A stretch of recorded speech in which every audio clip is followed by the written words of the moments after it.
Arsenal are 90 minutes from their first Champions League final in 19 years. And they're doing it without Ødegaard, without Havertz, without Timber. So how does Arteta actually win this game tomorrow? Because here's the thing, most conversations right now are about the injuries. And I get it completely. When your captain is out, when your press trigger is out, when one of your most versatile defenders is out, you feel it. It's real. It matters. But I've been sitting with this all day, and I genuinely think the injury story is covering something deeper, something that actually scares me more. Because the real problem tomorrow isn't about who's missing. The real problem is about what Atletico Madrid don't need to do. And I don't think enough people are talking about that. I'm Amelia. If you're new here and you love this kind of deep dive before the big Arsenal games, hit subscribe. We do this before every major match. And before I get into this, drop below right now. Do you think Arsenal can do this tomorrow? Yes or no? Honestly want to know where you all are at, because I have a feeling this comment section is going to be split. And I understand why. Right, let's think about this properly, because I've seen a lot of takes today, and most of them are focusing on the wrong thing. The narrative is Arsenal are weakened, Atletico are rested, it's going to be hard. And yes, all of that is true. But here's what nobody is really sitting with. Atletico Madrid only need a draw after 90 minutes. That's it. 1-1 on aggregate after 2 legs, they go to extra time. And from there, anything can happen. So what does that actually mean tactically? It means Diego Simeone doesn't have to come here and attack. He doesn't have to open up. He doesn't have to take risks. He can come to the Emirates, set up in a low block, make himself narrow, absorb everything Arsenal throw at him, and wait. Just wait. And if the chance comes, if Arsenal push too high, if they lose the ball in a dangerous area, if the pressing shape breaks down for 1 second, Alvarez goes. And Alvarez is fit tomorrow, by the way. There was a doubt after he was taken off in Madrid. He looked uncomfortable. There were whispers, but he's in the squad. He's traveling. And knowing Simeone, he's starting. So this is what Arsenal are walking into, a team that is physically fresh, a team that is tactically disciplined, a team that has the best defensive record in this tournament, a team that is completely comfortable with a draw, and Arsenal have to win. There's no other result that gets them to the final in 90 minutes. They have to come out, they have to impose themselves, they have to break Atletico down against a side that is doing everything in its power to make that impossible, and they have to do it with their creative brain missing, their midfield press engine missing, their defensive utility player missing. Now do you see why I'm not just talking about injuries? But here's the problem. If Arsenal push too high, and they will need to at some point tomorrow, Atletico will play into that space behind the fullbacks. And Alvarez is one of the best in the world at running in behind. He's sharp, he's direct. He doesn't slow down when he gets the ball in transition. One moment, one mistake from Ben White or Zinchenko going forward, one misread from the back four, and suddenly Atletico have the away goal that doesn't just level this tie, it puts them ahead on the night. It silences the Emirates. That's the nightmare scenario, and it's not unlikely. This is why the tactical problem tomorrow is so much deeper than just replacing 3 players. It's about managing risk on both sides of the pitch simultaneously. You have to attack enough to break Atletico's shape, but not so aggressively that you expose yourself to the counter. That's an incredibly fine line, and without Ødegaard, who is the best in this squad at controlling that tempo, at knowing when to speed up and when to slow down, who manages that balance? Who is the person on the pitch tomorrow that knows when to push and when to hold? Zubimendi comes back into midfield, and look, I rate him, genuinely. He's disciplined, he's smart, he reads the game. But Zubimendi is a holder, he's a recycler. He's the player who makes the safe pass, protects the back four, keeps the shape clean. He is not the player who looks up, finds a line-breaking pass, and unlocks a low block.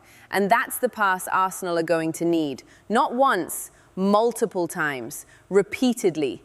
Because Atletico are going to sit in that block, and they're not coming out. They're going to make Arsenal work for every single millimetre of space. And if Arsenal can't find that pass, if everything goes sideways and backwards and the tempo drops, the Emirates starts to get nervous. And a nervous Emirates is the last thing Arsenal need tomorrow. Now think about this. This is exactly the kind of game Arteta has been building toward. Not just this season, over the last 3 years. The whole identity of this Arsenal side, the press, the structure, the collective intelligence it's built on, the idea that no one player should be irreplaceable. Arteta has talked about it. He believes it. But tomorrow? Tomorrow is the test. Not the talking point, the actual test. Can this system function without its most important operators? I want to believe it can. And honestly, and I know this is going to be a controversial take, I think there's an argument that the injuries might actually hurt Atletico's preparation more than we think. Hear me out. Atletico have been studying Arsenal for weeks. Their analysts will have broken down every run Ødegaard makes, every third-man combination with Havertz, every overlap from Timber on the right. They know the patterns. They've drilled the press traps. They know where to position the mid-block to cut off Arsenal's usual passing lanes. But now those patterns change. Miles Lewis-Skelly in midfield. Different movement, different rhythm, different passing options. Saka still on the right. Trossard probably on the left. But the way the team connects it shifts. And sometimes, not always, but sometimes being unpredictable is more valuable than being familiar. I'm not saying the injuries help Arsenal. Please don't clip that out of context. I'm saying the disruption might create something Atletico haven't prepared for. And in a game this tight, this tactical, this nervous one moment of something unexpected could change everything. And this is where it gets serious. Because I keep coming back to what happened in the first leg. And I think this is sitting in the back of every Arsenal fan's mind tomorrow, whether they want to admit it or not. Arsenal were the better team in the first half in Madrid. They controlled it. They pressed well. They looked sharp. Gyökeres scored. And then the second half happened. Atletico took over. They were physical. They were aggressive. They changed the game. Alvarez scored a brilliant finish. Nothing Arsenal could really do about that. And suddenly, it's level. And then Eze goes down in the box. I watched it back multiple times. It's a penalty. It is a penalty. His arm hits Eze. Eze goes down. The referee points to the spot. And then VAR steps in. And suddenly, no penalty. The decision was reversed. And Arsenal had to settle for 1-1.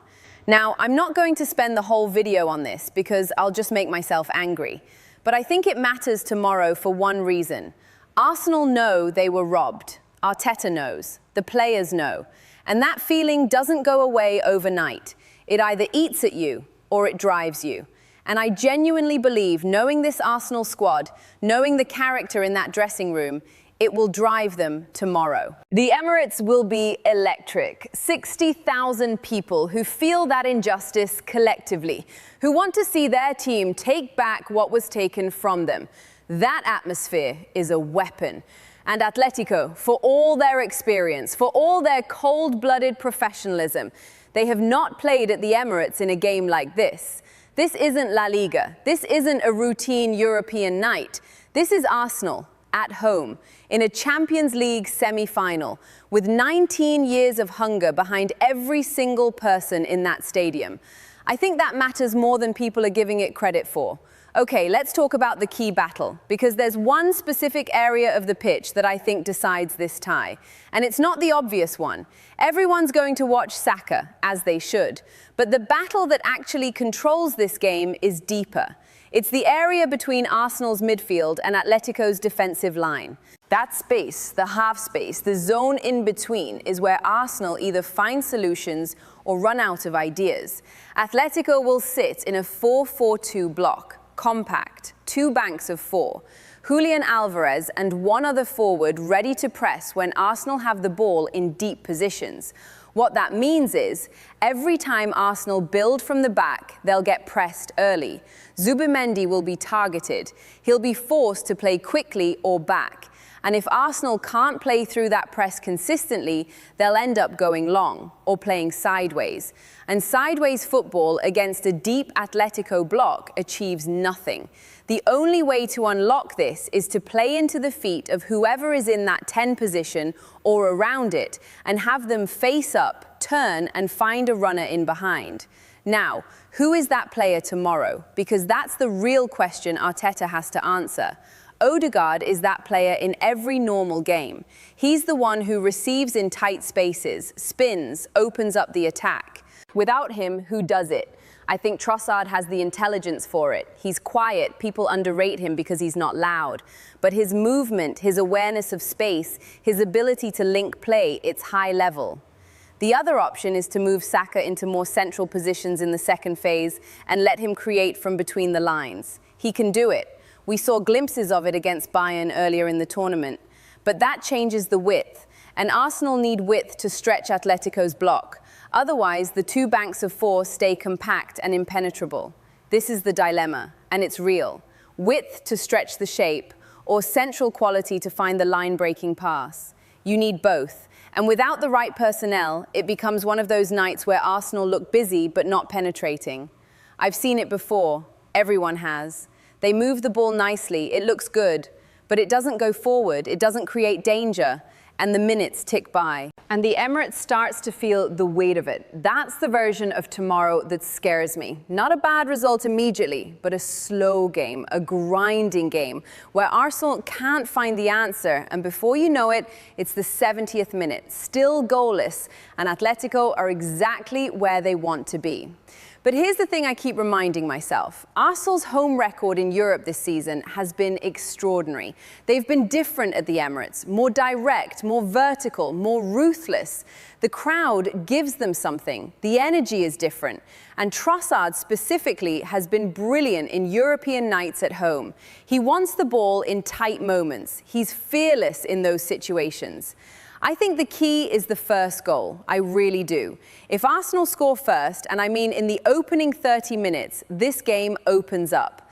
Atletico have to come out. They have to attack because they need 2 goals on the night or they're out. And an open game suits Arsenal. Their pace on the counter, Martinelli, Saka, whoever comes in wide, that's frightening when space opens up. The first goal changes the entire dynamic of the match. But if Atletico score first, if Arsenal go behind either on the night or on aggregate, the situation flips entirely. Now Arsenal need 2, and Atletico retreat even deeper. They don't need to come forward. That scenario is almost impossible to recover from.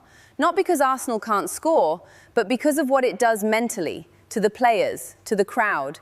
You can feel a stadium go quiet, the anxiety creeps in, the passes slow down, the decisions get worse. That's why the start of this game is everything, the first 30 minutes.